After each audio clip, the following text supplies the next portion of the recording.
그래서 어쨌든 모공 흉터를 치료하기 위해서 바짝 마르고 굉장히 야윈 피부 위에다가 여러 가지 종류의 프락셀을 때린다? 그건 아니고요. 오히려 자국만 남는 가능성이 많죠.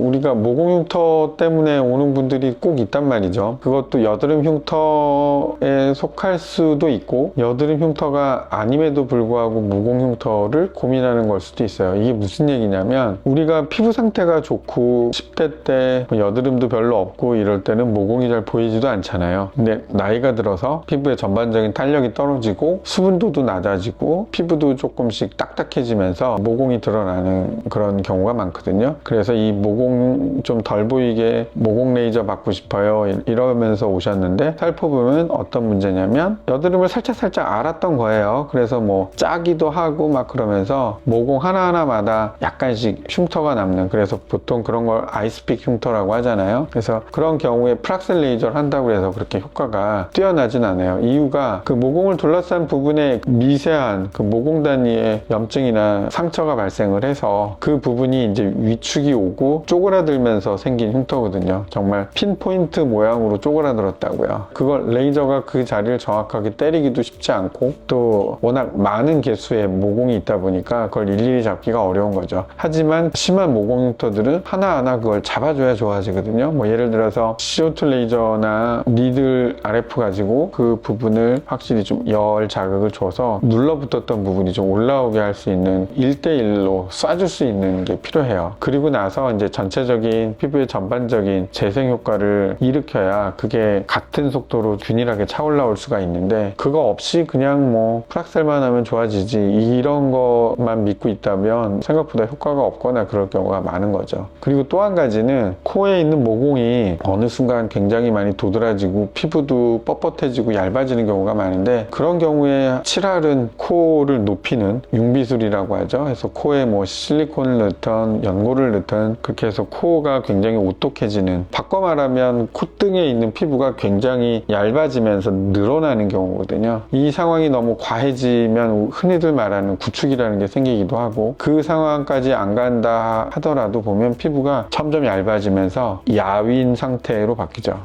야윈 피부는 진피를 이렇게 토실토실하게 만들어주는 성분이 많이 고갈이 될 수밖에 없거든요. 그런 피부는 모공이 그대로 그냥 손톱으로 꾹꾹 눌러놓은 것처럼 폭폭 들어가 있거든요. 그래서 그 모공에다가 프락셀을 치네 뭘 하네 해도 별로 올라오지 않아요. 이유가 어느 정도 터전이 있어야 그걸 베이스로 해서 이게 올라올 텐데, 너무나 얇은 진피층을 갖고 있다 보니까 여기다 뭐 레이저를 때린다 하더라도 피부에 오히려 약간 스트레스만 될 뿐이고 그닥 좋아지질 않아요. 그렇다고 해서 거기다가 필러를 놓고 한다? 볼륨은 일시적으로 좋아할지 몰라도 시간 되면 다 흡수돼서 없어지거든요. 아니면 보충해 주는 게 너무 과하면 가뜩이나 팽팽한 피부를 더 팽팽하게 만들어서 피부가 받는 텐션이 너무 강해지겠죠. 그렇기 때문에 피부는 더 얇아질 거예요 아마. 그래서 이런 2차적인 원인에 의해서 진피 환경이 나쁜, 진피가 삐쩍 마른 그런 상태에서도 모공 흉터가 굉장히 많이 드러나고 모공도 굉장히 말라붙어서 샤프로 이렇게 콕콕콕 찍어 놓은 듯한 그런 모공 형태가 되는데, 그래서 결과적으로 제일 좋은 건 뭐 원래의 코 상태로 되돌리는 건데 사실 그거를 감행할 환자들은 별로 없을 거고요. 결국엔 피부 전체의 건강 상태가 좀 좋게 만들어야겠죠. 그래서 뭐 피부 장벽도 좀 좋게 하고 아주 완만하게 피부 자체가 조금 더 재생에 대한 드라이브가 충분해지면 피부가 약간 좀 이제 통통해지거든요. 그거 자체만으로도 모공이 줄어든 효과를 누릴 수 있어요. 그래서 어쨌든 모공 흉터를 치료하기 위해서 바짝 마르고 굉장히 야윈 피부 위에다가 여러 가지 종류의 프락셀을 때린다? 그건 아니고요. 오히려 자국만 남는 가능성이 많죠. 그래서 그런 것들을 잘 상황을 판단해서 시술하는 게 필요하다 이렇게 생각하고요. 그거가 잘 받아들일 수 있는 여건이라면 이제 적절한 파장을 선택해서 쓰면 되고요. 그게 아닐 경우에는 좀 더 우회해서 갈 수 있는 그런 방법들을 일단 먼저 고려하는 게 맞겠다. 그래서 환자한테 가장 알맞는 그런 치료를 권하는 건 의사의 의무고요. 그걸 가장 잘 아는 것도 의사라고 생각을 합니다. 어디든 본인의 그 모공 상태를 잘 체크해서 적절한 치료를 권하는 주치의를 만나서 치료를 받는다면 일정 수준 좋은 결과를 낼 수 있을 거다 이렇게 생각하고 있습니다.